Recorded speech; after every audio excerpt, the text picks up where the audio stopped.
আর এই হাদিসটা আপনি কেন ভুলে যান যে আল্লাহ রাসূল সাল্লাল্লাহু আলাইহি ওয়াসাল্লাম বলেছেন আল্লাহ ছাড়া যদি কাউকে সেজদা করা যেত, সম্মান বুঝাচ্ছেন, আল্লাহ ছাড়া যদি কাউকে সেজদা করা জায়েজ হতো আমি মেয়েদেরকে বলতাম যেন স্বামীকে সেজদা করে। কেন? কারণ আপনাকে রেসপন্সিবিলিটি, আপনার খাবার, আপনার ফুড, আপনার শেল্টার, আপনার মানে পুরো দায় দায়িত্ব নিজের হাড় ভাঙা পরিশ্রম দিয়ে জীবনের ঝুঁকি নিয়ে স্বামী আপনার জন্য করে। সে আপনার সম্মান পাওয়ার যোগ্য তো? সে কি আপনার সম্মান পাওয়ার যোগ্য নয়? আপনি যদি সম্মানের হক আদায় না করতে পারেন তাহলে আপনি অকৃতজ্ঞ।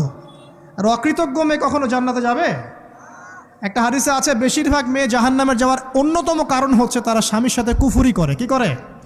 মানে সারা জীবন স্বামী ভালোবেসে যায়, ভরণ পোষণ দিয়ে যায়, সব চাহিদা পূরণ করে যায়, একদিন দেখবেন কথা কাটাকাটি হয়েছে, ওই দিন বলে বসবে যে তোমার কাছে আমি কিচ্ছু পাই নাই সারাদিন।